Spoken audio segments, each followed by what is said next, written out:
श्रीशैलेशदयापात्रम् धीभक्त्यादिगुणार्णवम् यतीन्द्रप्रवणं वन्दे रम्यजामातरं मुनिम्। लक्ष्मीनाथसमारम्भां नाथयामुन मध्यमाम् अस्मदाचार्यपर्यन्तां वन्दे गुरुपरम्पराम्। यो नित्यमच्युतपदाम्बुजयुग्मरुक्म व्यामोहतस्तदितराणि तृणाय मेने अस्मद्गुरोर्भगवतोऽस्य दयैकसिन्धोः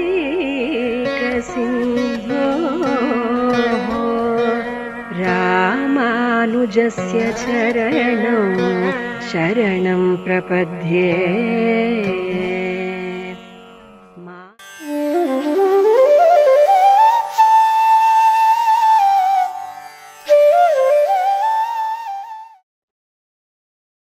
श्रीशैलेश दयापात्रं दीभक्त्यादि गुणार्णवं यतीन्द्र प्रवणं वन्दे रम्यजा मातरं मुनिं। रम्यजा मातृयोगीन्द्र पादरेखामयं सदा तदा यत्तात्मसत्तादिं रामानुज मुनिं भजे। முன்னை வினையகல முங்கிற்குடியமுதன் பொன்னங்கழற்கமலப் போதிரண்டும் என்னுடைய சென்னிக்கனியாகச் சேர்த்தினேன் தென்புலத்தார் கென்னுக் கடவுடையேன் யான் நயந்தரு பேரின்பமெல்லாம் வழுதின்னி நன்னினர்பால் சயந்தரு கீர்த்தி ராமானுசமுனி தாளினமேல் உயர்ந்த குணத்து திருவரங்கத் தமுதோங்கும் அன்பால் எம்பும் கலித்துறை அந்தாதியோத இசனெஞ்சமே சொல்லின் தொகை கொண்டு உனதடி போதுக்கு தொண்டு செய்யும் நல்லன்பரேத்தும் உன் நாமமெல்லாம் எந்த நாவினுள்ளே அல்லும் பகலும் அமரும் படிநல் கரிசமய வெல்லும் பரம இராமானுச இதன் விண்ணப்பமே. ஸ்ரீமத் பரமஹம்ச பரிவ்ராஜகாச்சாரியராய் ராமானுஜ சித்தாந்த நிர்தாரக சார்வபௌமராய் உபய வேதாந்த பிரதிஷ்டாபனாச்சாரியராய் எழுந்தருளி இருக்கும் எதுகிரி எதிராஜ ஜீயர் சுவாமியினுடைய திருவடிவாரங்களிலே சாஷ்டாங்க பிரணாமத்தை முதற்கண் சமர்ப்பித்துக் கொண்டு இந்த திவ்ய பிரபந்த தாரா என்கிற தொடர் உபன்யாசத்திலே உபன்யசிக்கக்கூடிய ஸ்ரீ வைஷ்ணவர்களுக்கும் அத்தை ஏற்பாடு செய்த பெரியோர்களுக்கும் இத்தை தினந்தோறும் கேட்டுக்கொண்டு வரும் ஸ்ரீ வைஷ்ணவ அடியார்களுக்கும் அடியனுடைய மங்களாசாசனங்களை தெரிவித்துக் கொண்டு இந்த பெரிய ஒரு மகோத்சவத்திலே அடியனையும் ஒரு பொருளாக மதித்து இவ்விடத்திலே உபன்யசிக்க செய்தவர்களுக்கு அடியனுடைய கிருத்தஜதைகளையும் ஆவிஷ்கரித்துக் கொண்டு இன்று ராமானுச நூத்தந்தாதியின் 91ஆம் பாட்டு முதல் 95ஆம் பாட்டு வரை உள்ள அர்த்த விசேஷங்களை அனுபவிக்கலாம் என்று தொடங்குகிறேன். ராமானுச நூத்தந்தாதி என்றாலே எம்பெருமானாரின் ஒரு கல்யாண குணங்களை எல்லாம் பேசக்கூடிய ஒரு அற்புதமான கிரந்தம் என்று நமக்கு தெரியும். எம்பெருமானாருக்கு எம்பெருமான் போன்றே பற்பல கல்யாண குணங்கள் உண்டு. அவருடைய கல்யாண குணங்களிலேயே ஈடுபட்டிருக்கக்கூடிய தன்மை நமக்கு வர வேண்டும். அவருடைய திருமேனியையே அனுபவித்துக் கொண்டிருக்கக்கூடிய அந்த சரமோபாய நிஷ்டை அது நமக்கு வந்து அத்தாலே நாம் உய்வடைய வேண்டும் என்றெல்லாம் பெரியோர்கள் ஆசைப்படுகிறார்கள். எம்பெருமானாரின் அடியவர்களின் அடியவனுக்கு அடியவனாக நாம் இருக்க வேண்டும் என்று மணவாள மாமுனிகள் பிரார்த்திக்கிறார் அல்லவா? எதிராஜ விம்சதியிலே துவத் தாசதாச கணனா சரமாவதௌயஹ என்று தொடங்கி பிரார்த்திக்கிறார். இதுபோலேயே எம்பெருமானாருக்கு எல்லா அடிமைகளையும் நாம் செய்யப்பெற வேண்டும் என்று எல்லா சிஷ்யர்களும் எம்பெருமானார் திருவடிகளையே பிடித்து கொண்டு உஜீவித்து போனார்கள்.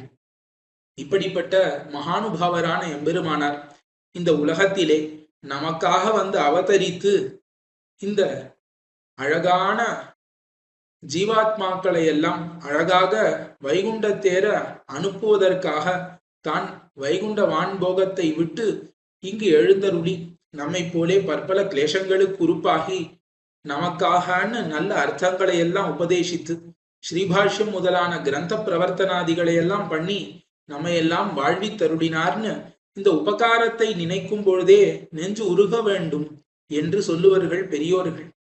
இப்படி நமக்காக மகோபகாரத்தை செய்த எம்பெருமானார் திறத்திலே நாம் தினந்தோறும் கிருத்தஜதைகளோடு இருக்க வேண்டும். அவர் செய்த உபகாரத்தை சிந்திக்க வேண்டும். அவர் செய்த அவருடைய கல்யாண குணங்களை எல்லாம் தினந்தோறும் நாம் வாயால பாட வேண்டும், நெஞ்சாலே நினைக்க வேண்டும் என்பதற்காகத்தான் பெரியோர்கள் ராமானுச நூத்தந்தாதி என்று ஒரு கிரந்தத்தை நிர்மித்து அதற்கு மேலே அத்தை நித்தியானுசந்தானத்திலும் சேர்த்து வைத்தார்கள். இப்ப அல்லாத கிரந்தங்களைப் போலே அல்லாமல் இது விசேஷமாக இருப்பதினால்தான் மணவாள மாமுனிகள் தாமே இந்த கிரந்தத்துக்கு ஒரு வியாக்கியானமிட்டு அருளி இருக்கிறார். மணவாள மாமுனிகளின் சிஷ்ய கோட்டிகளிலே அந்த சிஷ்ய பரம்பரையிலே எழுந்தருளின பிள்ளைலோகம் ஜியர் அந்த சுவாமியும் ஒரு அழகான விஷதமான வியாக்கியானத்தை மணவாள மாமுனிகளின் வியாக்கியானத்தை அடிவொத்தி அழகாக அருளி செய்திருக்கிறார். இந்த 2 வியாக்கியானங்களின் துணை கொண்டு நாம் பிரதிதினமும் ராமானுச நூத்தந்தாதியின் 5 பாசுரங்களை அனுபவித்துக் கொண்டு வருகிறோம். தினந்தோறும் காலை எழுந்தவுடனேயே இந்த திவ்ய பிரபந்தங்களின் அர்த்தங்களை கேட்டல்ங்கிறது எவ்வளவு ஒரு உயர்ந்த விஷயமாக நமக்கு அந்த நாளிலே அமையும். அந்த நாளே மங்களகரமானதாக அது அமையும் அல்லவா? திவ்ய பிரபந்தங்களை காட்டிலும் மங்களமான விஷயம் இந்த உலகத்தில் வேற என்ன உண்டு? எம்பெருமான் அவனே இந்த திவ்ய பிரபந்தத்தை கேட்டு உகக்கிறான். காலை அவன் துயிலெழும் பொழுதும் திருப்பள்ளி எழுச்சின்னு திவ்ய பிரபந்தத்தை கேட்டுக்கொண்டுதானே துயிலெழுகிறான். ஆகையாலே எம்பெருமான் அருளி செயல் பித்தன் அப்படின்னா திருநாமம் உடையவன். அப்பேற்பட்ட அந்த அருளி செயலுக்குள்ளே கடைசி அருளி செயலாக இந்த ராமானுச நூத்தந்தாதியும் சேர்க்கப்பட்டது. ஆகையாலே தானே அனத்தியன காலங்களிலே நாம் ராமானுச நூத்தந்தாதியையும் ஓதுவதில்லை அருளி செயல்களோடு சேர்த்து. இப்படி எல்லா வகையாலும் உயர்த்தியை உடைய இந்த ராமானுச நூத்தந்தாதி அதை அனுபவிக்கக்கூடிய பெரும் பாக்கியம் நமக்கு கிடைத்திருப்பது இந்த பூ உலகத்திலே நாம் செய்த மகா பாக்கியம் என்றே கூற வேண்டும். இந்த ராமானுச நூத்தந்தாதியிலே இன்று நாம் அனுபவிக்க இருக்கக்கூடிய 91ஆம் பாட்டு. 91ஆம் பாட்டு எப்படி அவதரித்ததுன்னு கூறுகிறார் மணவாள மாமுனிகள் தம்முடைய அவதாரிகையிலே. கீழே 90ஆம் பாட்டிலே மனிதர்கள் எல்லாம் பிறக்கிறார்கள். அவர்களுக்கு கை இருக்கிறது, நன்னா வாய் இருக்கிறது, உடம்பு இருக்கிறது. இதெல்லாம் இருந்தால் என்ன பிரயோஜனம்? தங்கள் கைகளாலே ஒரு புஷ்பத்தை எம்பெருமானார் திருவடிகளிலே சமர்ப்பிப்பதில்லை. வாயால ராமானுசான்னு ஒரு திருநாமத்தை ஓதுவது அவ்வளவு கஷ்டமா? 4 எழுத்து சதுரா சதுரக்ஷரின்னு 4 எழுத்துடைய இந்த ராமானுசனின் திருநாமம் ஓதுவது அவ்வளவு சிரமமா? இதெல்லாம் ஓதாமல் இப்படி உஜ்ஜீவனமின்றி இந்த லோகத்திலே நசித்து போகிறார்களே, அஞ்ஞான அந்தகாரத்திலே மூழ்கி போகிறார்களே, இது என்ன ஆச்சரியம்? ஒருவன் இருக்கிறான், அவனுக்கு நல்ல தனம் எல்லாம் இருக்குன்னா அந்த தனத்தை பிரயோகித்து நல்ல தர்மங்களை செய்யலா இருக்க, அந்த தனத்தை எல்லாம் பாழாய் ஆக்குபவனை போல இந்த மனிதர்கள் எல்லாரும் இப்படி இருக்கிறார்களேன்னு வருத்தப்பட்டார் 90ஆம் பாட்டிலே. அதற்கு மேலே 91ஆம் பாட்டு. இவர்கள்லாம் இப்படிதான் இருக்கா, சம்சாரம்ங்கிறது இப்படிதான் இருக்கும். இருந்தாலும் எம்பெருமானார் இந்த சம்சாரத்தை விட்டுடலாம், இவ திருந்த மாட்டா, நாம் இதை விட்டுவிடலாம்னு விட்டுவிடக்கூடியவர் கிடையாது. இந்த சம்சாரத்திற்கு எம்பெருமானார் பண்ண மகோபகாரத்தை இந்த 91ஆம் பாட்டிலே அனுசந்தித்து இனியராகிறார் திருவரங்கத்து அமுதனார். எம்பெருமானாரை கொண்டாடுகிறார். அப்படி என்ன பண்ணிட்டார்? இந்த சகல ஜெகத் உஜ்ஜீவனார்த்தமாக எம்பெருமானார் என்ன செயல் செய்து விட்டார் அப்படின்னு நாம் பார்க்க வேண்டும் அல்லவா? அருளி செய்கிறார் திருவரங்கத்தமுதனார். மருள் சுரந்து ஆகமவாதியர் கூறும் அவ பொருளாம் இருள் சுரந்து எய்த்த உலகிருள் நீங்க தன் நீண்டிய சீர் அருள் சுரந்து எல்லா உயிர்கட்கும் நாதன் அரங்கன் என்னும் பொருள் சுரந்தான் எம்மி ராமானுசன் மிக்க புண்ணியமே. இந்த ராமானுசன் இருக்காரு, இவர் பெரிய தார்மிகர், பரம தார்மிகர் அப்படின்னு கொண்டாடுகிறார். இந்த லோகத்துல தார்மிகரானவர்கள்லாம் என்ன பண்ணுவார்கள் தெரியுமோ? ரொம்ப தார்மிகனாக ஒரு அரசன் இருந்தானாகில் ராட்சசர்களாக இருக்கக்கூடிய அரசர்களை எல்லாம், அதாவது ராட்சச குணத்தோடு கூடி இருக்கக்கூடிய தமோ குணம் மிக்க அரசர்களை எல்லாம் அழித்து நல்ல தர்ம மார்க்கத்தை பிரவர்த்தனம் பண்ணுவர்கள் அரசர்கள். அந்த மாதிரி தார்மிகரான எம்பெருமானார் என்ன பண்ணாருன்னா, யார் ஒருவர் இந்த வேதத்துக்கு அவப்பொருள் கூறுகிறார்களோ, தவறான பொருள்களை உரைக்கிறார்களோ, அவர்களை எல்லாம் நிரசித்து வேதத்தின் மேலிருந்த விளக்கு என்று சொல்லப்படக்கூடிய எம்பெருமான் தான் வேத வேத்யன் என்று ஸ்தாபித்தார் எம்பெருமானார். இதுதான் எம்பெருமானார் இந்த லோகத்துல பண்ண பெரிய உபகாரம். அத்தை கூறுகிறார், மருள் சுரந்து ஆகம வாதியர் கூறும் அவ பொருளாம் இருள் சுரந்து ஏய்த்த உலகிருள் நீங்க. இந்த உலகத்திலே ஆகமவாதியர்னு சில பேர் இருந்தா. இலிங்கத்திட்ட புராணத்தீரும் சமணரும் சாக்கியரும் வலிந்து வாது செய்தீர்களும் மத்துனன் தெய்வமும் ஆகி நின்னான்னு ஆழ்வார் தன்னுடைய திருவாய்மொழியிலே கண்டித்தவர்களிலே ஒருவர். இவர்களுக்கு பாசுபதர்கள்னு பெயர். இவர்கள் பசுபத புரோக்தமான, அதாவது ருத்ர புரோக்தமான ஆகமத்தை அவலம்பித்துக் கொண்டு அதையே பரம பிரமாணமாக கொண்டு ரொம்ப தாமச விருத்திகளிலே ஈடுபட்டு கொண்டிருந்தார்கள். எங்கேயாவது வேதங்களிலே ஓரத்துல ருத்ரன் தான் பரம்பொருள் அப்படின்னு சொல்லியிருக்கும், சொல்ல மாதிரி தோன்றும். அதையெல்லாம் பிடித்து கொண்டு அர்த்தவாதங்களிலே சொல்லக்கூடிய வாக்கியங்களை எல்லாம் பிடித்து கொண்டு ருத்ரன் தான் வேத வேத்யன், அவன்தான் பரம்பொருள் என்று இந்த மாதிரி துஷ்டார்த்தங்கள் அபார்த்தங்களை எல்லாம் வேதத்துக்கு கூறிக்கொண்டு வந்தார்கள் இந்த ஆகமவாதியர். இவர்களைத்தான் இங்கு ஆகமவாதியர், அதாவது ருத்ர புரோக்தமான ஆகமத்தை பிரமாணமாக பிடித்து கொண்டு வாதம் பண்ணக்கூடிய வாதியர்கள். வாதியர்கள்னா வாதம் பண்ணக்கூடியவர்கள். அவர்கள் எதை பிரமாணம்னு ஒத்துக்கொண்டு வாதம் பண்ணுகிறார்கள்னா ருத்ர புரோக்தமான ஆகமம் தான் பரம பிரமாணம்னு வாதம் பண்ணுகிறார்களாம். ஏன் அப்படி வாதம் பண்ணுகிறார்கள்னா, மருள் சுரந்து, மருள் அஜ்ஞானம், அஜ்ஞானம் எல்லாம் ஒரு முகமாக திரண்டு இருந்தால் அது அப்படிதான் இருக்கும். இப்படி அஜ்ஞானத்தினாலே மூழ்கப்பட்டு இவர்கள் ருத்ர புரோக்தமான ஆகமத்தையே பரம பிரமாணம் என்று நம்பிக்கொண்டிருக்கிறார்கள். அவர்கள் இப்படி நம்பிக்கொண்டது மட்டும் இல்லாமல் வாதத்திற்கு வருகிறார்கள், இதுதான் பிரமாணம். இதை வேதவியாச பகவான் பிரம்மசூத்திரத்திலேயே இந்த பாசுபதாகமம் என்பது பிரமாணம் அண்ணுன்னு கண்டித்திருக்கிறார். அதை விசதமாக எம்பெருமானார் ஸ்ரீபாஷ்யத்திலே வியாக்கியானம் செய்தருளும் பொழுது இது ஆகமம், இந்த ஆகமம் ஆனது எப்படி பிரமாணம் ஆகாது, ஏன் ஆகாது என்று பற்பல விசாரங்களை செய்து பற்பல யுக்திகளினாலும் பிரமாணங்களினாலும் கண்டித்தருளினார் தன்னுடைய ஸ்ரீபாஷ்யத்திலே. இப்படிப்பட்ட இந்த ஆகமவாதியர்கள் என்ன கூறினார்கள்? என்ன கூறுவர்கள்னா, ருத்ர பரத்வ ஸ்தாபனார்த்தமாக அநேக உபபத்திகளை கல்பித்து கொண்டு சொல்லா நின்னுள்ள நிகீன தரமான அர்த்தங்களாகிற தமசுமிக்கு அப்படின்னு மணவாள மாமுனிகள் அருளி செய்கிறார். இப்ப ருத்ரன் தான் பரதேவத்தைன்னு ஸ்தாபிக்க வேண்டும். இப்படி ஸ்தாபிப்பதற்கு என்னென்னலாம் கிடைக்குமோ எல்லாத்தையும் எடுத்து கொண்டு வந்திருக்கிறார்கள். அதாவது பொதுவாக நாம் எந்த ஒரு கிரந்தத்தையும் எந்த ஒரு புத்தகத்தையும் இல்ல யாராவது ஒண்ணு சொல்லுகிறார்கள்னா அந்த விஷயத்தையும் நாம் மனதிலே முன் அபிப்பிராயம் எதுவும் கொண்டு அதை அந்த அபிப்பிராய கண்ணோட்டத்திலே பார்க்காமல் தெளிவான கண்ணோட்டத்திலே பார்க்க வேண்டும். இப்ப நடுத்தரமாக நின்று பார்க்க வேண்டும். அப்படி பார்க்காமல் இவன் என்றால் இவன் தவறாகத்தான் சொல்லுவான் அப்படின்னு முதல்லயே மனசுல நினைச்சுட்டோன்ன அவன் எவ்வளவு நல்லது சொன்னாலும் அது தவறாகத்தான் தோணும். அந்த மாதிரி இவர்கள் என்ன சொல்லிவிட்டார்கள்னா ருத்ரன் தான் பரதேவத்தைன்னு மனதிலே நினைத்து கொண்டார்கள். அந்த கண்ணோட்டத்திலே வேதத்தை பார்த்தால் வேதத்துல என்ன தெரியும்? ஒன்னும் தெரியாது. அதற்கு பேரே மறை அல்லவா? தன்னுடைய உண்மையான அர்த்தங்களை எல்லாம் மறைத்து கொள்ளும். இப்ப பகவத் அனுகிரகம் உள்ளவர்களுக்கு, எம்பெருமான் மீது பக்தி உள்ளவர்களுக்குத்தான் வேதம் தன்னுடைய அர்த்தங்களை எல்லாம் வெளிப்படுத்தும். ஆகையாலே அவர்கள் என்ன பண்ணுகிறார்கள்? தாங்களே ஒரு ஆகமம்னு கல்பித்து கொண்டு இதை ருத்ரன் பிரவர்த்திப்பித்தான்னு சொல்லி கொண்டு இதுவே பரம பிரமாணம்னு சொல்லி இதற்கு சேர உபபத்திகளை எல்லாம் நிறைய யுக்திகளை எல்லாமும் கூறிக்கொண்டு வருகிறார்கள். இப்படி இவர்கள் கூறக்கூடிய அவப்பொருளாம், அவப்பொருள்னா என்ன அர்த்தம்? அப்பொருள்னா அர்த்தம். இவர்கள் சொல்லக்கூடிய அர்த்தங்கள் இருக்கே அது எப்படி இருக்கு? அவப்பொருள் ரொம்ப நிகீன தரம், ரொம்ப தாழ்ந்ததான பொருள்கள். எவ்வளவு தாழ்ந்த பொருள்களை எல்லாம் இவர்கள் கூறுகிறார்கள்னா ஜடா கலாப பஸ்ம ருத்ராட்ச லிங்க தாரண தொடக்கமான நிஷித்தார்த்தங்கள்னு காட்டுகிறார் பிள்ளைலோகம்ஜியர். பஸ்ம தாரணம் என்ன, லிங்க தாரணம் என்ன, இன்னும் பற்பல அர்த்தங்கள் சொல்ல வாய்க்கூசக்கூடிய அர்த்தங்களை எல்லாம் கூறக்கூடியவர்களாக இந்த பாசுபத ஆகமவாதிகள் அமைகிறார்கள். இவர்கள் என்ன பண்ணினார்கள்? இருள் சுரந்து ஏய்த்த உலகிருள் நீங்க. இந்த அர்த்தங்கள்ங்கிற இருள் இந்த உலகத்தை எல்லாம் மூடிடுது. இந்த உலகம் முழுக்க பாசுபத ஆகமம் தான் சரின்னு நம்ப ஆரம்பிச்சிடுது. அந்த இருளாலே எல்லாரும் மருண்டு போனார்கள். இருள் சுரந்து ஏய்த்த உலகு, அத்தாலே அவசன்னமாய் போன லோகம். அப்ப இந்த லோகம் என்ன ஆயிடுத்து? அவர்கள் சொல்லக்கூடிய அர்த்தங்களிலே மருண்டு போய்விட்டது, ஏமாந்து போய்விட்டது. அதையே நம்பிக்கொண்டு இருந்தது இந்த உலகம்.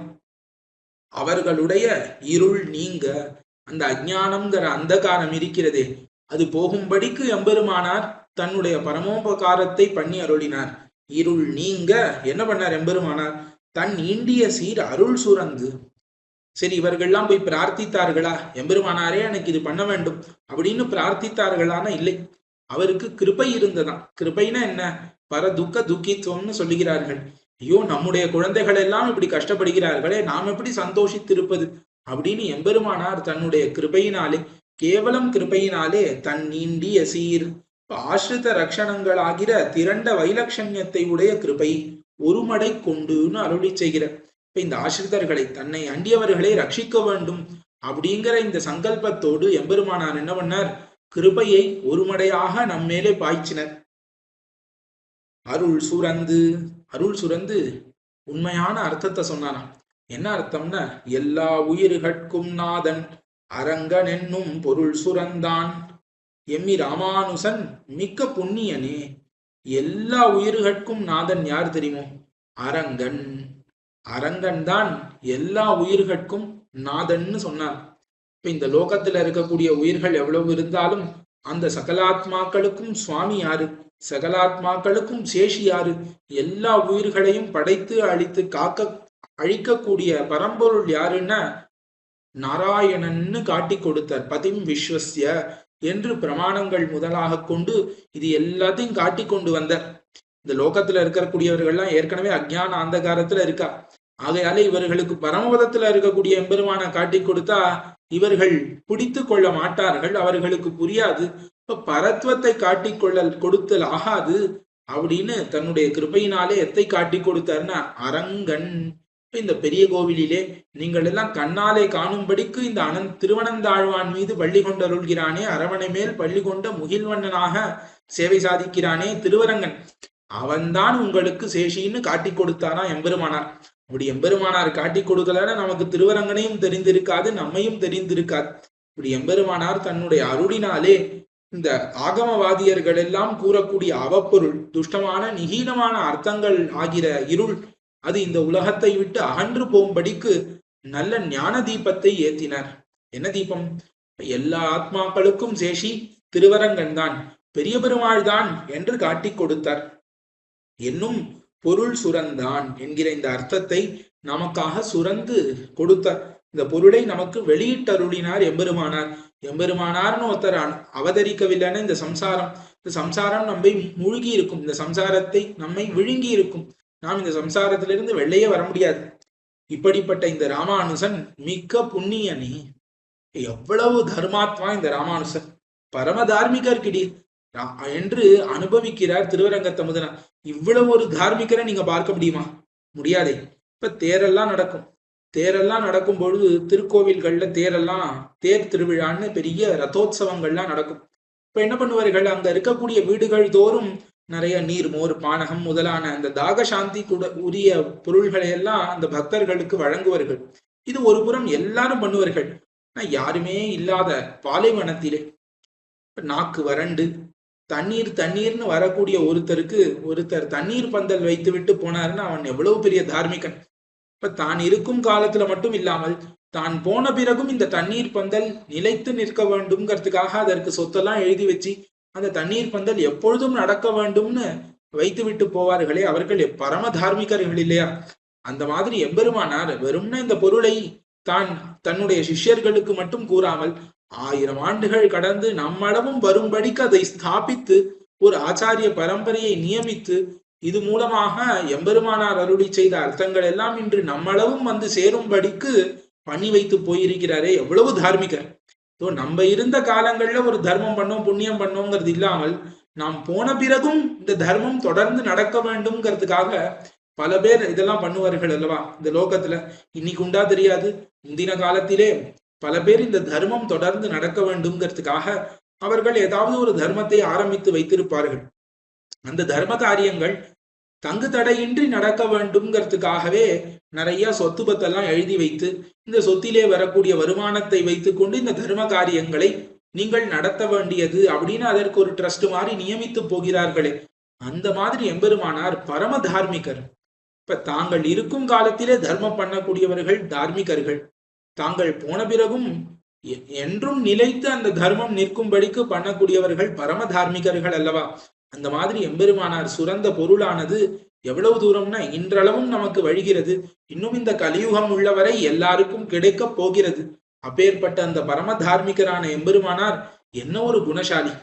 எம்பெருமானார் அருள் சுரந்துன்னு எதனால பண்ண? தன்னுடைய கேவல கிருபையினாலே, தன்னுடைய அருளினாலே இவ்வளவு பெரிய உபகாரம்.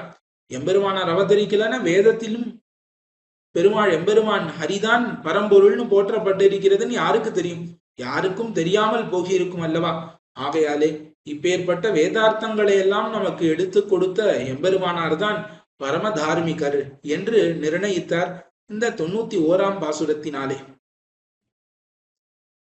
கீழே 2 பாட்டுக்களாலே இந்த லோகத்தார் எல்லாம் எம்பெருமானார்னு ஒரு வார்த்தை சொல்லாமல் நசித்து போகிறார்களேன்னு இந்த லோகத்தின் நிலைமையை அனுசந்தித்து, அதற்கு மேலே எம்பெருமானார் செய்த பரம உபகாரத்தை, இந்த லோகத்திலே இருக்கக்கூடிய அஞ்ஞான அந்தகாரங்கள் எல்லாம் நீங்கும்படிக்கு எம்பெருமானார் ஞான தீபத்தை ஏத்தி அருளினாருங்கிற அந்த உபகாரத்தை அனுசந்தித்து இனியராக எம்பெருமானார் பரம தார்மிகர்னு கொண்டாடினார்.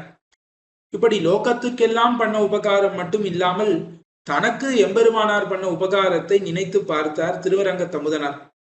இப்ப முன்னாடி நான் எப்படி இருந்தேன் அப்படின்னு பார்த்தார் திருவரங்க தமுதனார். தன்னுடைய நைச்சத்தை அனுசந்தித்தார். இன்று நான் எப்படி இருக்கேன்னு பார்த்தார். எம்பெருமானார் என்னுடைய நெஞ்சிலே நிறைந்திருக்கிறார், என்னுடைய கண்ணிலே நிறைந்திருக்கிறார். இப்படி உள்ளும் புறமும் வியாபித்து எம்பெருமானாரே என் உடம்பு முழுக்க இருக்கிறார். இப்ப கண்ணுல பார்த்தா எம்பெருமானார் தான் தெரியறார், கண்ணை மூடினாலும் எம்பெருமானார் தான் தெரியறார், உள்ளேயும் எம்பெருமானார் தான் இருக்கார், வெளியையும் எம்பெருமானார் தான் இருக்கார். இப்படி ஒரு தன்மை உடையவனாக நான் ஆகினேனே, இதற்கு என்ன காரணம்?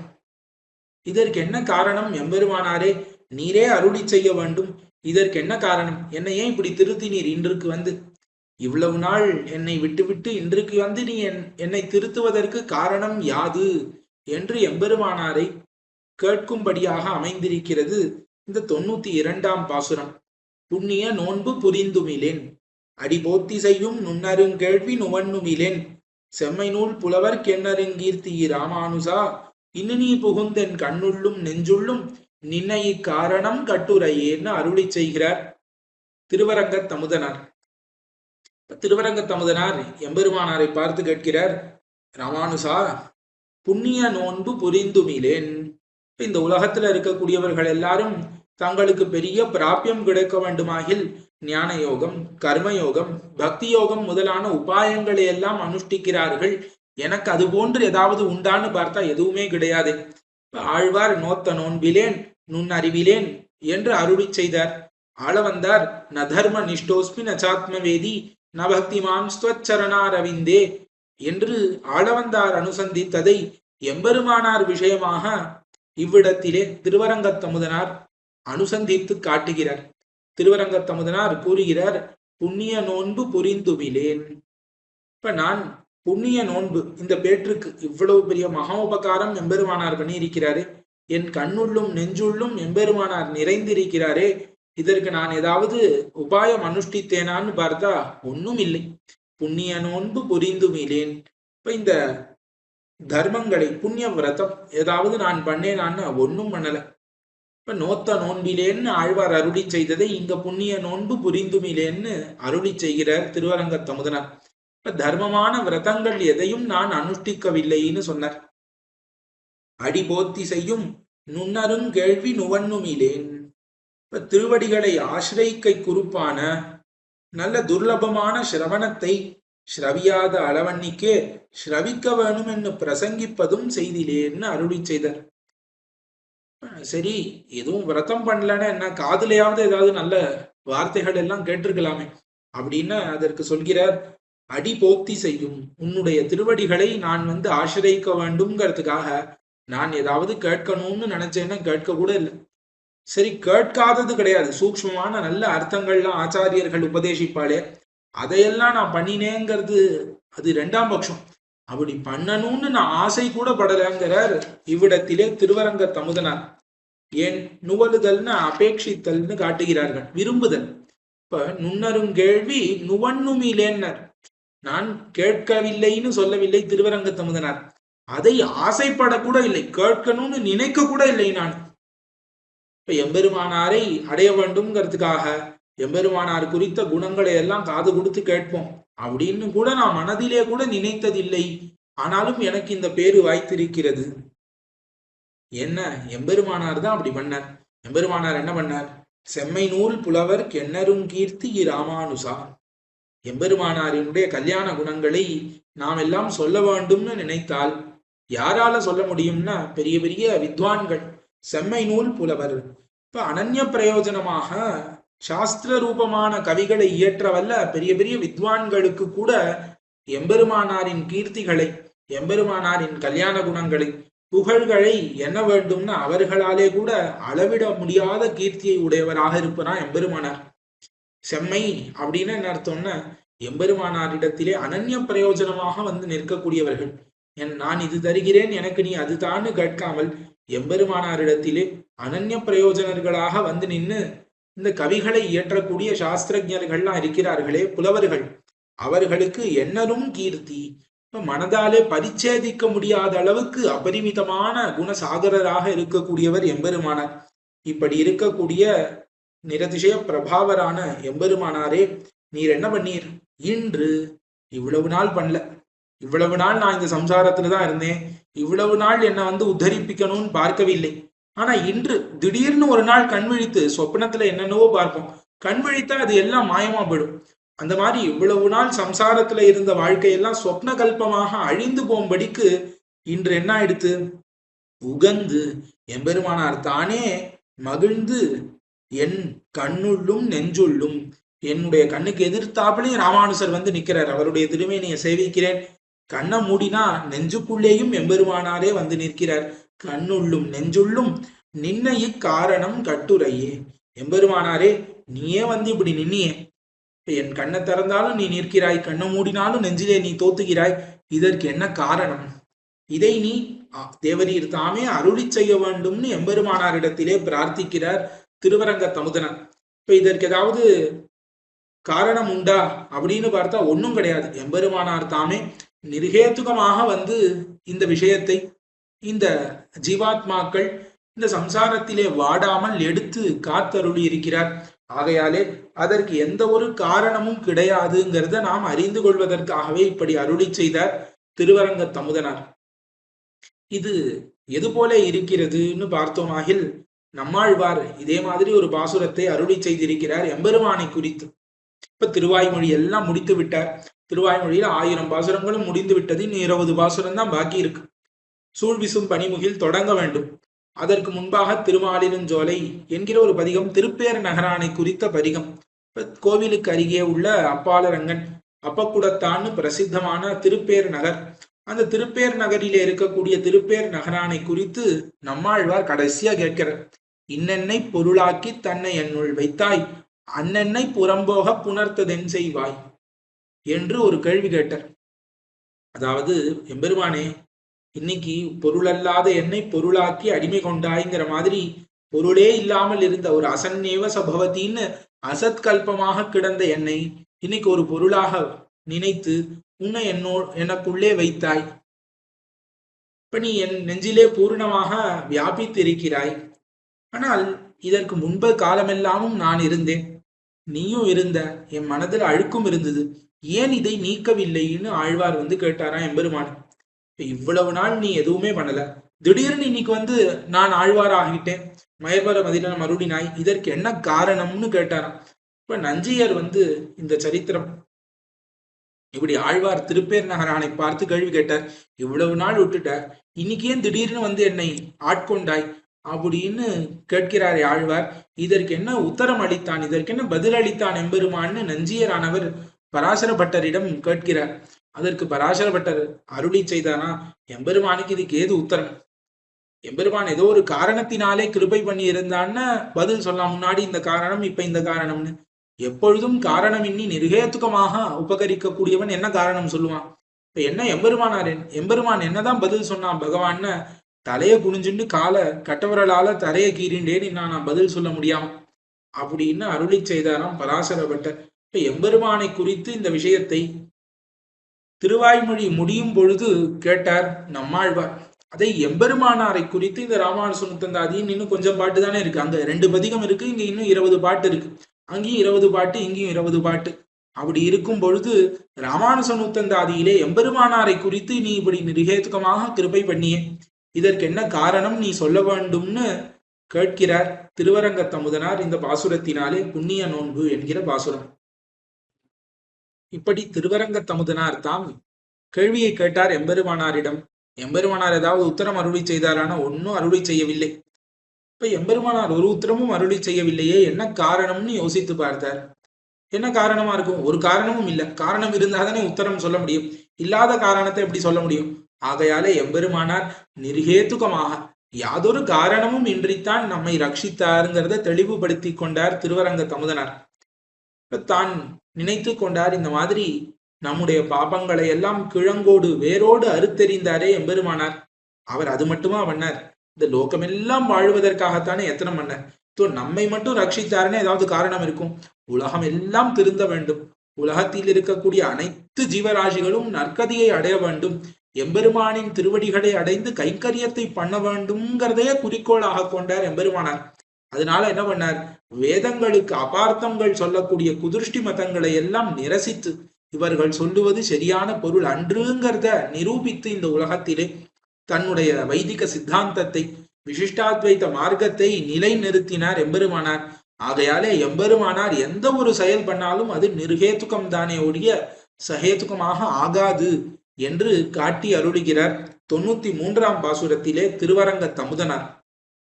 கட்டப்பொருளை மறைப்பொருள் என்று கயவர் சொல்லும் பெட்டை கெடுக்கும் பிரான் அல்லனே, என் பெருவினையை கிட்டி கிழங்கொடு தன் அருள் என்னும் ஒழ்வாடுருவி வெட்டி களைந்த இராமானுசன் என்னும் மெய்த்தவனே. இந்த ராமானுசன் என்கிற மெய்த்தவன் இருக்கிறானே, அவன் என்னுடைய பாபங்களை மட்டும் போக்கவில்லை, உலகத்திலே இருக்கக்கூடிய அஜ்ஞானங்களை பேசக்கூடிய பெரிய பெரிய மதாந்தரஸ்தர்கள் சொல்லக்கூடிய துஷ்டமான அர்த்தங்களை எல்லாமும் வெட்டி களைந்தார். எல்லாம் நிர்ஹேதுகமாக பண்ணி அருளினார்னு காட்டுகிறார் இந்த பாசுரத்தினாலே. என் பெருவினையை கிட்டி கிழங்கொடு தன் அருள் என்னும் ஒழ்வாடுருவி வெட்டி களைந்த எம்பெருமானார் என்னுடைய கர்ம தரு, அவித்யா தருன்னு சொல்கிறார்கள். நம்முடைய புண்ணிய பாப கர்மங்கள் பெரிய மரமாக வளர்ந்திருக்கிறது. அதனுடைய பழங்களை நாம் புசித்துக் கொண்டிருக்கிறோம். இந்த பழத்தினை போகத்தை நிறுத்த வேண்டும்னு என்ன பண்ணணும்? இந்த மரத்தையே அறுக்க வேண்டும். இந்த மரத்தையே அறுத்தா மட்டும் போராது, அந்த மரம் மறுபடி முளைக்காதபடிக்கு வேரோடே பிடுங்கி எறிய வேண்டும். அதை எத்தாலே பண்ண வேண்டும்? ஒரு கத்தியை கொண்டு பண்ண வேண்டும். அந்த மாதிரி எம்பெருமானார் பண்ணாரா? என்ன பண்ணாருங்கிறது அனுபவிப்போம். என் பெருவினையை, அந்த என்னுடைய பெருவினை அப்படின்னு அருளி செய்கிற இப்ப எம்பெருமானே எவ்வளவு அவதாரங்கள் எடுத்தாலும் போக்க முடியாத பெரிய கருமங்கள் நாம் பண்ணி வைத்திருக்கிறோமே, பாப்ப ராசிகள்னு சொல்கிறார்கள். இப்ப மலைகள் போன்று குவித்து வைத்திருக்கிறோம் நம்முடைய பாப்ப மூட்டைகள். அந்த மூட்டைகள் எல்லாம் அளந்து அளந்து பார்த்து எம்பெருமான அளக்கணும்னு நினைத்தால் கூட அளக்க முடியாது. அவ்வளவு பாப்பங்கள் இருக்கிறது நம்மிடத்திலே. இதற்கு மேல ஒரு பாபம் சேர்த்து கொண்டோம்னா அது அதுல ஒரு நெக்லிஜிபிள்னு வார்த்தை சொல்லுவோம், அந்த மாதிரி இருக்கும். அவ்வளவு பாபங்களை நாம் சேர்த்து வைத்திருக்கிறோம். இப்படிப்பட்ட அந்த மகா பாபங்களை எல்லாம் அழிக்க வேண்டும்னு பார்த்தார் எம்பெருமானார். அழிக்கணும்னா என்ன பண்ணணும்? அந்த மரம் இருக்கிற இடத்துக்கு நாம் போக வேண்டும். இப்ப மரம் இருக்கும் இடத்துல முள்ளு குத்தும், என்னென்னவோ நடக்கும். அதையெல்லாம் பார்த்து பயப்படக்கூடாது. அந்த மாதிரி எம்பெருமானாரும் இவன் பாப்பி, இவனிடம் நாம் சென்றால் ஆகாதுன்னு நினைக்கவில்லையா? கிட்டி நம்மிடத்திலே வந்த பிற்காலியாதே வந்து கிட்டி மீளவும் கிளறுகை குறுப்பாயிருக்கிற வாசனையாகிற கிழங்கோடே. எம்பெருமானார் இவன் இடத்திலே வந்தார், என்னிடத்திலே வந்தார்னு அருளி செய்கிறார் திருவரங்க தமுதனார். என்னிடத்திலே வந்து என்ன தெரியுமா பண்ணார்? என்னுடைய பாபங்கள் ஆகிற பெரிய மரத்தை அறுத்தெறிந்தார். இப்ப அறுக்கும் பொழுது எப்படி அறுக்கணும்? வேரோட பிடுங்கி எடுக்கணும், இல்லைன்னா மறுபடி வளரும். ஆகையாலே கிழங்கொடு அப்படிங்கிறார். கிழங்குன்னா வேர். இந்த வேர்ல தான் கிழங்கு ஆனது அமைந்திருக்கும். இந்த கிழங்கோடு எடுத்தாரா இந்த கர்மங்களுக்கு கிழங்கு எது? வேர் எதுன்னா வாசனை.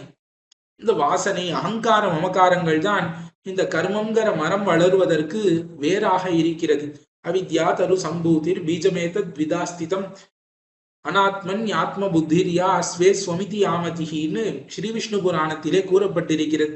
அகங்கார மமகாரங்கள், அத்தாலே உண்டாகிற வாசனை, இதுதான் இந்த கர்ம தரு அவித்யா தரு, இது முளைப்பதற்கு காரணமாக அமைகின்றன. ஆகையாலே அந்த அகங்கார மமகாரங்கள் வாசனையோட போகும்படிக்கு என்னிடத்திலிருந்து எம்பெருமானார் களைந்தெடுத்தார். எதை கொண்டு, எந்த ஆயுதத்தை கொண்டு களைந்தாருன்னா அருளென்னும் ஒழ்வாளுருவி. இப்ப எம்பெருமானாருக்கு எந்த ஆயுதமும் வேண்டாம், அவர்கிட்டே இருக்கு. என்னதுன்னா அருள்ங்கிறது தான். பகவான் தான் ஒவ்வொரு அவதாரங்களை பண்ணும் பொழுதும் ஒவ்வொரு ஆயுதத்தை எடுத்துக்கொண்டு பிறக்கிறான். எம்பெருமானாருக்கு அது தேவையில்லையா, அருளோடு பிறக்கிறார். சாஸ்திரம்ங்கிற ஆயுதத்தோடு வந்து பிறக்கிறாரா எம்பெருமானார். அந்த அருள் என்னும் ஒள் வாழ், ஒள்னா நன்ன பளபளான்னு இருக்கக்கூடிய வாழம். இப்ப நன்ன கூர்மையாக ஆக்கப்பட்ட வாழ், சாணி பிடிக்கப்பட்ட வாழ்.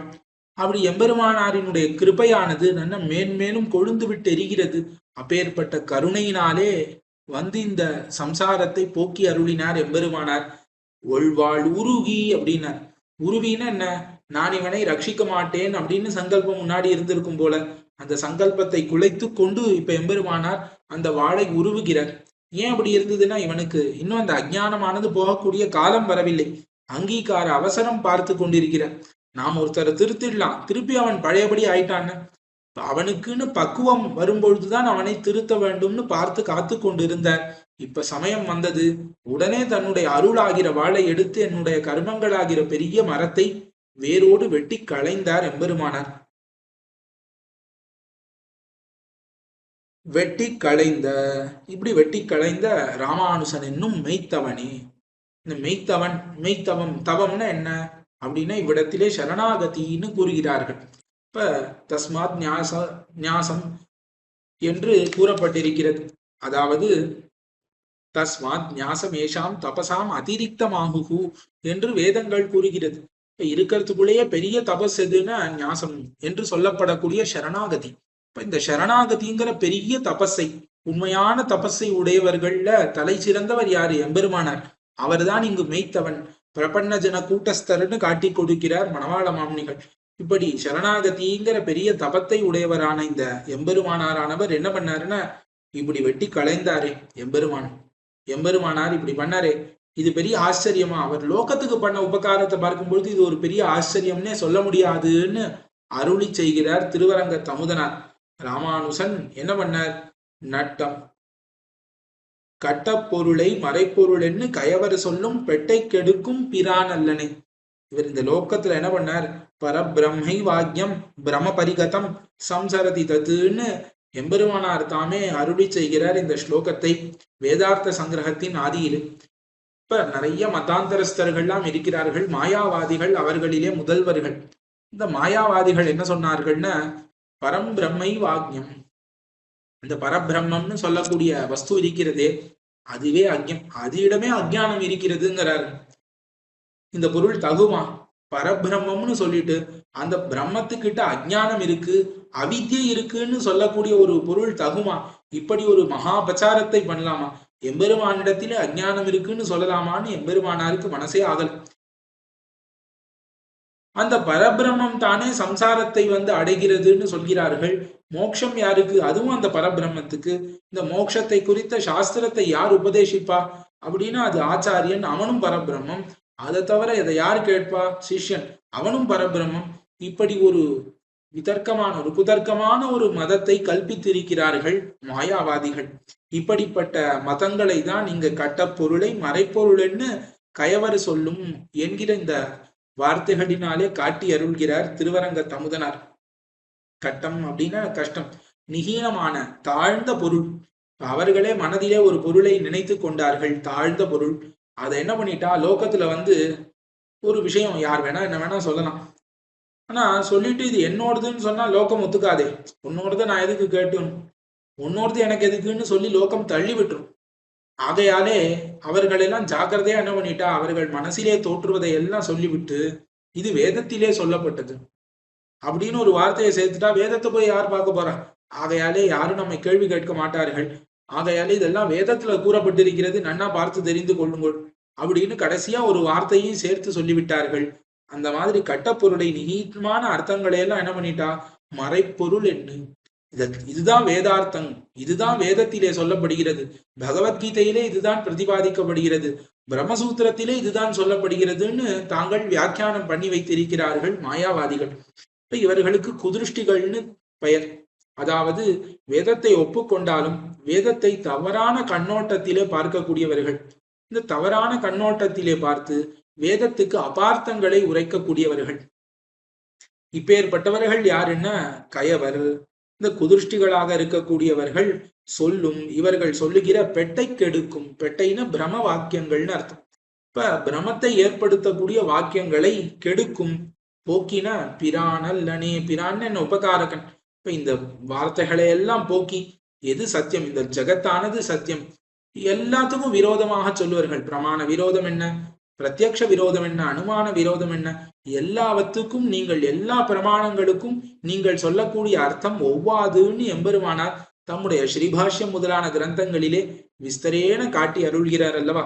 இப்ப இந்த பரம் பிரம்மை வாக்கியம்னு அருளி செய்து அந்த வேதார்த்த சங்கிரகத்திலே அதிலே எல்லா மதங்களையும் எடுத்து, சாங்கர மதம் என்ன, யாதவ மதம் என்ன, அதற்கு மேலே பாஸ்கர மதம் என்ன, இந்த மாதிரி மதங்கள் எல்லாவற்றையும் மாயாவாத மதங்களை எல்லாம் எடுத்து அதையெல்லாம் கண்டித்தார். அது போதாதுன்னு ஸ்ரீபாஷ்யத்தின் தொடக்கத்திலே லகு பூர்வபக்ஷம்னு அவர்களுடைய மதங்களை எல்லாம் உபாய விஷயமாக சொல்லக்கூடிய பூர்வபக்ஷங்களை எல்லாம் எடுத்து கண்டித்து சித்தாந்தம் அருளி செய்து, அதற்கு மேல மகாபூர்வ பட்சத்திலே அவர்களுடைய மதத்தை மொத்தமாக அனுபாஷனம் செய்து மகா சித்தாந்தத்திலே அதையெல்லாம் கண்டித்து தான் நிரூபித்திருக்கிறார் விசதமாக எம்பெருமானார். இதெல்லாம் எதற்கு பண்ணார், நாம் அந்த சுழலிலே போய் மாட்டிக்கொள்ளக் கூடாது, அந்த அஜ்ஞான அந்தகாரத்திலே நாம் மாட்டிக்கொள்ளக் கூடாதுங்கிறதுக்காகத்தானே பண்ணார். இதெல்லாம் எதற்காக பண்ணாருன்னா நிர்ஹேதுகமாக பண்ணார். யாராவது பிரார்த்தித்தாளா எனக்கு சரியான அர்த்தம் சொல்லுன்னு, இந்த உலகத்தவர்கள் சொல்லாதான்னு சொல்றவர்கள் தான் உண்டே தவிர சொல்லுன்னு சொல்றவா யாரும் கிடையாது. ஆகையாலே இவர்கள் எல்லாரும் திருந்தும்படிக்கு எம்பெருமானாரானவர் இந்த அர்த்தங்களை எல்லாம் கண்டித்து தன்னுடைய மதத்தை ஸ்தாபித்தருளினார். எதற்காக, சத் மதம், இந்த வேதத்தினுடைய உள்ள பொருளை எடுத்துரைத்தார். வைதிகமான மதம் இதுதான்னு காட்டி கொடுத்தார். எதனாலே, நிர்ஹேதுகமாக நம் மீது உள்ள கருணையினாலே பண்ணவர் தானே. இப்ப நமக்கு ஒருத்தருக்கு உபகாரம் பண்ணதுங்கிறத காட்டிலும் ஊருக்காக உபகாரம் பண்ணி வைத்திருக்கிறாரே எம்பெருமானார். இப்பேற்பட்டவர் மெய்த்தவர், சரணாகதி சாஸ்திரத்தை தனக்குள்ளே கொண்டவர். இப்படி இருக்கக்கூடிய பிரபன்னஜன கூடஸ்தரான எம்பெருமானார் எல்லாவற்றையும் நிர்ஹேதுகமாகவே பண்ணி அருளினார்னு காட்டுகிறார் இந்த பாசுரத்திலே.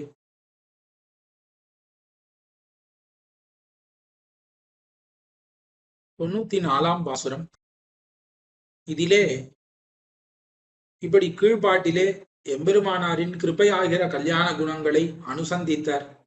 அனுசந்தித்த திருவரங்க தமுதனார் எம்பெருமானார்னு அவரை திருவடி சேர்ந்தவர்களுக்கு, அவருடைய திருவடியை ஆசிரித்தவர்களுக்கு எல்லாத்தையும் கொடுப்பர். இப்ப பக்தியை கொடுப்பர், அந்த பக்தி குறிப்பாக ருச்சியை கொடுப்பர், அந்த ருச்சியை வளர்த்து கொடுப்பர். இது எல்லாம் கொண்டு போய் பரமபதத்திலே விடும், அந்த பரமபதத்தையும் வாங்கி கொடுப்பர். இது எல்லாம் கிடைக்கும். ஞானம், பக்தி, வைராக்கியம், பரமபதம், காமாதி தோஷஹரம் ஆத்ம பதாஸ்ரிதானாம்னு மாமுனிகள் அருளி செய்தாரு. இப்ப காமாதி தோஷங்களை எல்லாம் போக்குவர், போக்கி பரமபதம் வரைக்கும் நம்மை கொண்டு போய் நிறுத்துவர். இப்ப எம்பெருமானார் திருவடிகள்ல அடைந்தால் கிடைக்காததுன்னு ஒண்ணு கிடையாது, எல்லாத்தையும் கொடுப்பர். ஆனா எனக்கு என்ன வேண்டும் தெரியுமோ, எம்பெருமானாரின் கல்யாண குணங்களை தவிர நான் எதையும் அனுசந்திக்க மாட்டேன். அவருடைய கல்யாண குணங்களையே எப்பொழுதும் நான் நெஞ்சிலே நினைத்து கொண்டிருக்க வேண்டும்னு பிரார்த்திக்கிறார். இந்த 94ஆம் பாசுரத்திலே திருவரங்க தமுதனார் தவம் தரும் செல்வம் தகவும் தரும் சலியா பிறவி பவந்தரும் தீவினை பாத்தி தரும் பரந்தாமம் என்னும் திவந்தரும் தீதிலி ராமானுசன் தன்னை சார்ந்தவர்கள் குவந்திருந்தேன் அவன் சீரண்ணி யானொன்னும் உள்மகிழ்ந்தேன்னு அருளி செய்கிறார் பாசுரம். இந்த தீதிலி ராமானுசன், அதாவது ஒருவன் தன் திருவடிகளை அடைந்தானாகில், இப்ப சரணாகதி அனுஷ்டித்தானாகில் அவனை ரட்சிக்க வேண்டும். அப்படி ரக்ஷணம்னா என்ன அப்படின்னா, அவனுக்கு வேண்டாதவத்தை போக்கி கொடுக்க வேண்டும், வேண்டியவத்தை கொடுக்க வேண்டும். அவனுடைய அனிஷ்டத்தை போக்க வேண்டும், இஷ்டத்தை அழிக்க வேண்டும். இதுதானே ரக்ஷணம். இந்த ரெண்டும் எம்பெருமானாரிடத்திலே உண்டு. இப்ப இது ரெண்டும் பண்ணாம ஏதோ நம்முடைய காலை அடைந்தான், நமக்கு சரணாகதி அனுஷ்டித்தான், நமக்கு வேலையை வாங்கிப்போம் விட்டுருவோம், அப்படி கிடையாது. அவனுக்கு அனிஷ்ட நிவர்த்தியும் பண்ணி கொடுப்பர், இஷ்ட பிராப்தியையும் பண்ணி கொடுப்பர். இப்படி ஒரு மகாகுணம் இருப்பதினால்தான் அவருக்கு தீதிலி ராமானுசன், எந்த ஒரு துஷ்ட எண்ணமும் கிடையாது, தீய எண்ணமும் கிடையாது. இப்ப எந்த ஒரு தீமையும் இல்லாத சுபகிருதயரான எம்பெருமானார். இந்த எம்பெருமானார் என்ன பண்ணுவாருன்னா, ராமானுசன் எம்பெருமானார் தன்னை சார்ந்தவர்களுக்கு அந்த எம்பெருமானார் திருவடிகளை அடைந்து ராமானுஜ தாசர்களாக இருக்கக்கூடியவர்களுக்கு என்ன பண்ணுவர் அப்படின்னு கேட்டா, தவம் தரும். இப்ப கீழுதான் மெய்த்தவனேன்னு அருளி செய்தார். இப்ப மெய்த்தவம்னா என்ன, பெரிய சரணாகதிங்கிற தபஸை உடையவர் எம்பெருமானார். அந்த தபஸையே உங்களுக்கு கொடுப்பறான், தவம் தரும். இப்ப சரணாகதி நிஷ்டையை நமக்கு ஏற்படுத்தி கொடுப்பார் எம்பெருமானார். எம்பெருமானார் திருவடியை அடைந்தால் போரும், வேற ஒன்றும் நமக்கு வேண்டாம். அவரே சரணாகதி நிஷ்டையை நமக்கு ஏற்படுத்தி கொடுப்பர். தவம் தரும் இத்தை அருளி செய்கிறார். இதற்கு மேல என்ன ஒண்ணு, இந்த தவம்ங்கிறது எங்க சொல்லியிருக்கு, துவய நிஷ்டையை நமக்கு ஏற்படுத்தி கொடுப்பாருங்கிறத தாற்பயமாக அருளி செய்கிறார். இந்த துவய மகாமந்திரத்திலே பூர்வ வாக்கியத்திலே சரணாகதியானது சொல்லப்பட்டிருக்கிறது. அந்த பூர்வ வாக்கியத்திலே ஒரு நிஷ்டையை நமக்கு ஏற்படுத்தி கொடுப்பார். அதற்கு மேல உத்தர வாக்கியத்திலே என்ன சொல்லப்பட்டது, கைங்கரியம் கூறப்படுகிறது துவய மகாமந்திரத்திலே. இப்ப பூர்வ வாக்கியத்திலே சரணாகதி, உத்தர வாக்கியத்திலே கைங்கரியம். அந்த பூர்வ வாக்கியத்திலே சொல்லப்பட்ட சரணாகதியை தவம்னு சொல்லி அந்த தவத்தை தருவர் எம்பெருமானார். எப்படி தருவர், இப்ப தன்னை சார்ந்தவர்களுக்கு சரணாகதி நிஷ்டை ஏற்படும்படிக்கு அவருக்கு அனுகிரகம் புரிவனா எம்பெருமானார். இது மட்டும் கொடுத்தால் போருமா, பிராபியமாகிற கைங்கரியத்தை கொடுக்க வேண்டுமே. இந்த கைங்கரியத்திலே நிஷ்டையை ஏற்படுத்தி கொடுப்பாரா நம்ம எம்பெருமானார்னு அதுவும் பண்ணுவர். என்ன பண்ணுவர், செல்வம் தகவும் தரும். இப்ப இந்த செல்வத்தை கொடுப்பர். செல்வம்னா லோகத்துல இருக்கக்கூடிய பணம் காசு கிடையாது. இங்கு செல்வம்னு என்ன சொல்லப்படுகிறதுன்னா, லக்ஷ்மணோ லக்ஷ்மி சம்பன்னகான்னு சொல்கிறார்கள். இங்கு கைங்கரியம் ஆகிற சம்பத்து கூறப்படுகிறது, பக்தி ஆகிற சம்பத்து கூறப்படுகிறது. இப்ப பக்தி ஆகிற சம்பத்தை கொடுக்கிறார் எம்பெருமானார். இப்ப பிராபியானு தகவும் தரும், அதாவது பிராபிய ருச்சியையும் சேர்த்து கொடுப்பரா எம்பெருமானார். இப்ப பிராபிய துவரையையும் சேர்த்து கொடுப்பர். இப்ப பக்தி ஆகிற சம்பத்தை பிராபியானு ரூபமாகவும் கொடுத்தருள்வர். இப்ப பிராபியத்துக்கு சேர பக்தி வேண்டும். பக்தி இருந்தாதான் கைங்கரியம் பண்ண வேண்டும். ஆகையாலே அந்த பக்தியையும், செல்வமாகிற அந்த பக்தியையும் எம்பெருமானார் தாமே கொடுத்தருள்கிறார். இப்போ பூர்வ வாக்கியத்திலே இருக்கக்கூடிய சரணாகதி, உத்தர வாக்கியத்திலே இருக்கக்கூடிய கைங்கரியத்திற்கு தேவையான பக்தி, கைங்கரியத்துக்கு தேவையாகிற அந்த பக்தியையும் எம்பெருமானாரே கொடுத்தருள்கிறார். இது மட்டும் கொடுத்தால் போராது, பரமபதத்தையும் சேர்த்து கொடுப்பர். சலியா பிறவி பவம் தரும், தீவினை பாத்தி தரும். இப்ப இந்த தீவினைன்னு இருக்கிறதே, துஷ்கர்மங்கள், நாம் பண்ணக்கூடிய புண்ணிய பாப்பங்கள் ஆகிற கர்மங்கள், இது என்ன பண்ணும்னா சரியா பிறவி பவம் தரும். சரியா பிறவி பவம் தரும். இப்ப சரியாத, இப்ப சர்வசக்தியான எம்பெருமான் சரித்தால் கூட சரிக்க முடியாது, அவ்வளவு சக்தி வாய்ந்தது இந்த கர்மங்கள். இந்த கர்மங்கள் என்னத்தை கொடுக்கும்னா பிறவி பவம் தரும். இப்ப பிறவி ஜன்ம பிரயுக்தமான இந்த பவம்ங்கிறது சம்சாரம். இந்த சம்சாரத்தை தரக்கூடிய இந்த தீவினைகள், இந்த தீவினைகளிலே நாம் சூழப்பட்டிருக்கிறோம். அனந்த பாரம்னு இந்த தாண்டுவதற்கு நிறையாக இருக்கிறது இந்த சம்சாரத்திலே. நமக்கு இந்த தீவினையை எம்பெருமானார் பாத்தி தரும். இந்த குரூர கர்மங்களை எல்லாத்தையும் அழித்து கொடுக்கிறார். பாத்தினா சுத்ர தூளியாம்படி எம்பெருமானார் பண்ணி கொடுக்கிறார். இந்த தீவினை எல்லாம் ஒண்ணுமே தீயினில் தூசாகுங்கிறபடிக்கு எம்பெருமானார் பண்ணி அருள்கிறார். இதற்கு பிறகு பரந்தாமம் என்னும் திவம் தரும். பரந்தாமம்னு சொல்லப்படக்கூடிய பரமதாமம், இப்ப விஷ்ணுவினுடைய பரமமான தாமமான பரமபதம் வைகுண்டம், பரமாகாசம்னு சொல்லப்படக்கூடிய வைகுண்ட மாநகரிலே உள்ள போகத்தை எம்பெருமானார் அதையும் கொடுப்பர். பரந்தாமம் என்னும் திவம் தரும். திவம்னு ஆகாசம்னு பேர். இப்ப பரமாகாசம்னு வைகுண்டத்துக்கு பேர். இப்ப பரமமான தாமமாக இருக்கக்கூடிய ஸ்ரீ வைகுண்ட லோகத்தையும் எம்பெருமானார் அருள் கொடுக்கிறார்.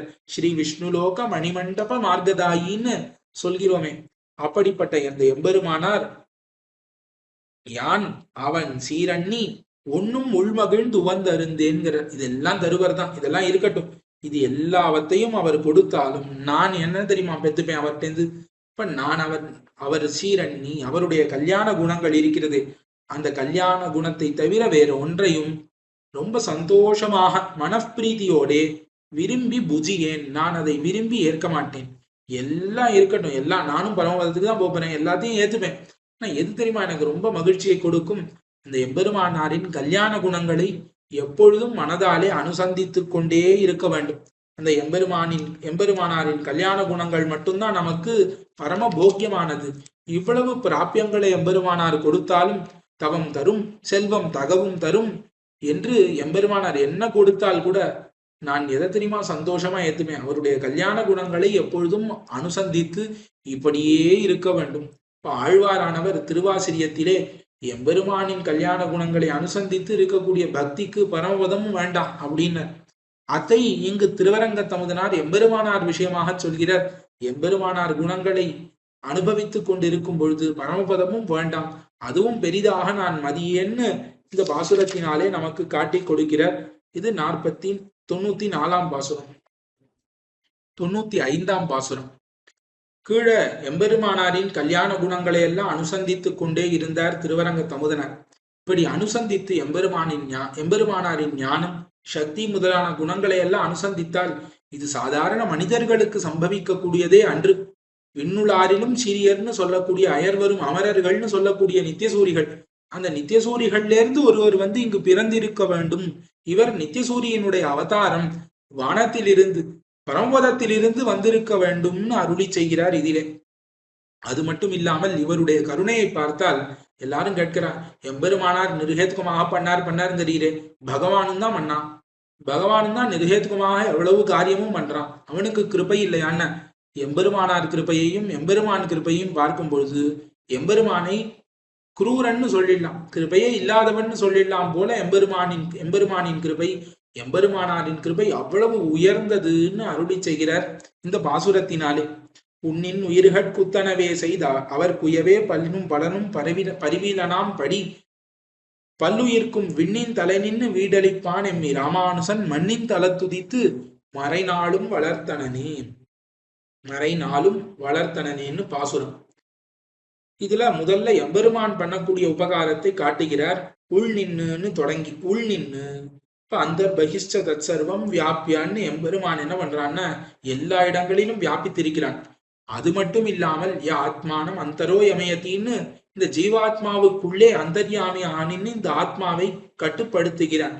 இப்படி இருக்கக்கூடிய எம்பெருமான் உள் நின்னு அப்ப ஆத்மாவுக்குள்ளே இருந்து கொண்டு உயிர்கள் குத்தனவே செய்து இவ்வாத்மாக்கள் யாதொரு வழியாலே உஜ்ஜீவிக்கும் அதிகீடான கிருஷிகளையே பண்ணி எம்பெருமான் எதற்காக இருக்கிறான், இந்த ஆத்மாவை எப்படியாவது உய்வடைய வைக்க வேண்டும், இந்த ஆத்மாவை உஜ்ஜீவிப்பிக்க வேண்டும்ங்கிறதுக்காக எவ்வளவு கிருஷிகளை பண்ணுகிறான்.